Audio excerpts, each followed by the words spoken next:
said that the UK, you can envisage the UK being given weeks rather than months in a way, in addition to negotiate. But what room for manoeuvre do you think there is in that negotiation? And if you're saying a matter of weeks rather than months, that seems to exclude a general election and a second so-called people's vote taking place. Just if you could say a bit about what do you think could be accomplished in a matter of weeks without that precondition? Lo que yo he dicho es. Thank you. What I was trying to say is that in the UK, there needs to be an attempt made to coalesce around the agreement that's been negotiated with the EU. The EU can't change its position. The UK, therefore, would need to change some of its red lines. If it were able to do so, then we might be able to extend the time frame to give Theresa May a bit more time to reach an agreement in the House of Commons, so that the House of Commons could indeed support the agreement with the EU.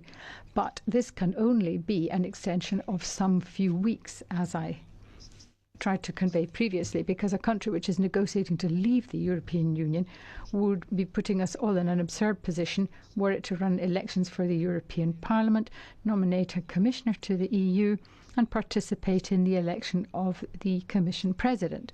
This would be an absurd situation. Therefore, if the UK were to participate in the election of the Commission President, well, then I might as well demand to participate in the election of the next Prime Minister of the UK.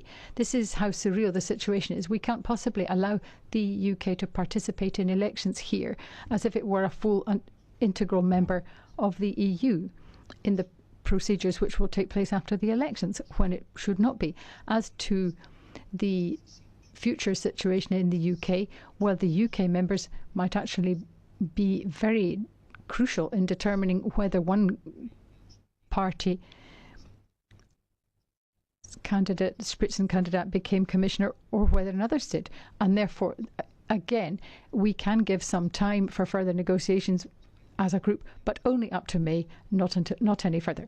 If the UK were to change its red lines and be able to open up the negotiations again, then the scenario would be different. Or if the UK were even to make some gestures which suggested that we might imagine that they would rethink Brexit and perhaps backtrack on it, then again we would be in a different scenario. All the comments that I'm making regarding the deadline of the election date are predicated on today's situation as it currently stands, that Brexit is going to happen. If Brexit might be reversible, then the situation would be different, but we haven't actually got a specific policy on that yet.